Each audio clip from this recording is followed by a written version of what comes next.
পুনৰ ঘূৰি আহিছে সেই পুৰণি দিনবোৰ।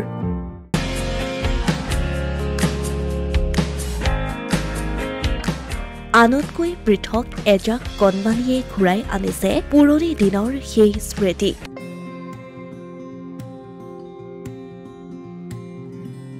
একালত নৱবৰ্ষৰ অন্য এক মাদকতা আছিল গ্ৰিটিংছ কাৰ্ড। আধুনিকতাৰ ধামখুমীয়া, সামাজিক মাধ্যমৰ প্ৰসাৰ, সময়ৰ অভাৱ বা কৰ্মব্যস্ততা, কাৰণ যিয়েই নহওক সময়ৰ সোঁতত হেৰাই যোৱা গ্ৰিটিংছ কাৰ্ডবোৰে আজিও ৮০-৯০ দশকৰ মানুহক নষ্টালজিক কৰি তোলে। আজিৰ পৰা কেইটামান বছৰৰ পূৰ্বলৈকে প্ৰিয় বন্ধু-বান্ধৱী বা আত্মীয়ক নৱবৰ্ষৰ শুভেচ্ছা জনাবলৈ অনা গ্ৰিটিংছ কাৰ্ডসমূহত সোমাই আছিল শুভেচ্ছা, আশীৰ্বাদ বা নিভাঁজ মৰম। লাহে লাহে সেই দিনবোৰ নোহোৱা হ'ল। হোৱাটছআপ, ফেচবুকৰ এখন ফটো আৰু এটা শাৰীতেই সকলো সীমাবদ্ধ হৈ ৰ'ল। কিন্তু তাৰ বিপৰীতে এখন ব্যতিক্ৰমী ছবি দেখিবলৈ পোৱা গৈছে শিৱসাগৰৰ এখন প্ৰাথমিক বিদ্যালয়ৰ ছাত্ৰ-ছাত্ৰীসকলৰ মাজত।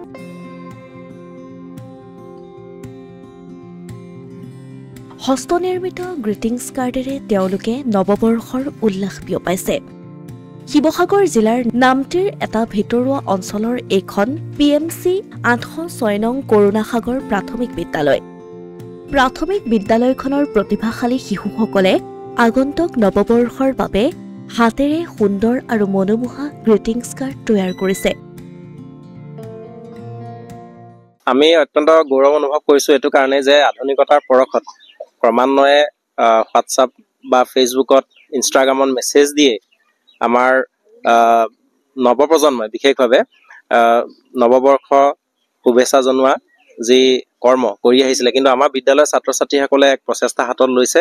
তেখেতসকলে নিজ হাতেৰেই গ্ৰিটিংছ কাৰ্ড যিটো হেৰাই যাবলৈ ধৰিছিলে, এনেকুৱা এটা গ্ৰিটিংছ কাৰ্ড প্ৰস্তুত কৰিছে। প্ৰত্যেকে প্ৰস্তুত কৰি আমাক সকলোকে প্ৰদান কৰিছে, শিক্ষাগুৰুসকলক প্ৰদান কৰিছে, পথচাৰীক প্ৰদান কৰিছে।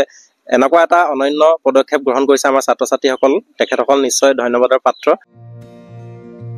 ছাত্ৰ-ছাত্ৰীসকলে এই কাৰ্ডসমূহ তেওঁলোকৰ শিক্ষাগুৰু, স্থানীয় বিশিষ্ট ব্যক্তি আৰু নিজৰ মাজতেই আদান প্ৰদান কৰি আগন্তুক নৱবৰ্ষৰ শুভেচ্ছা বাৰ্তা বিনিময় কৰিছে। আমিও আজি খুবেই নষ্টালজিক হৈ পৰিছোঁ।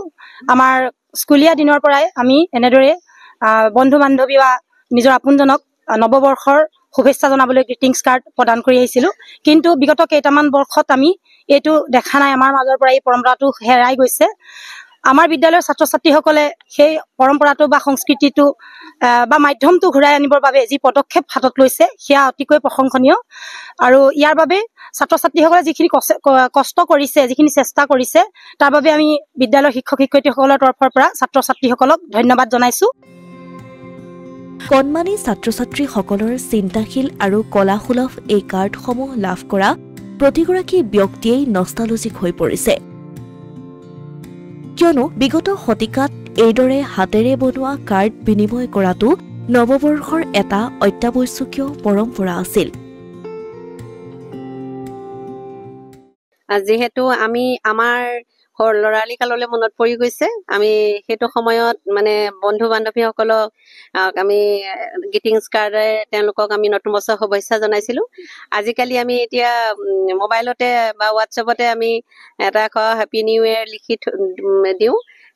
ল'ৰা ছোৱালীসকলে গ্ৰিটিংছ কাৰ্ড যিহেতু সিহঁতি দেখি পোৱা নাছিলে, সেইকাৰণে আমি গ্ৰিটিংছ কাৰ্ড কেনেকৈ বনাব লাগে সিহঁতক আমি আৰ্হি এটা দেখাই দিছিলোঁ। আৰু সিহঁতে আজি ইমান আনন্দ মানে উৎফুল্লিত হৈ সকলোৱে গ্ৰিটিংছ কাৰ্ড বনাই আনিছে। তাৰ বাবে আমাৰ শিক্ষক শিক্ষয়িত্ৰীৰ ফালৰ পৰা তেওঁলোকলৈ আমি বহুত ধন্যবাদ জনাইছোঁ।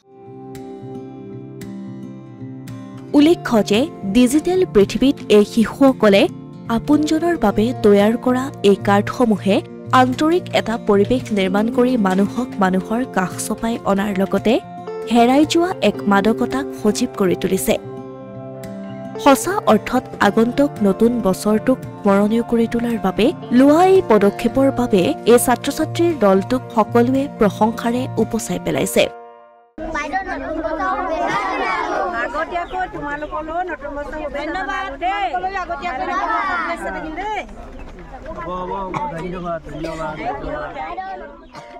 Asomiya Pratidin digital desk.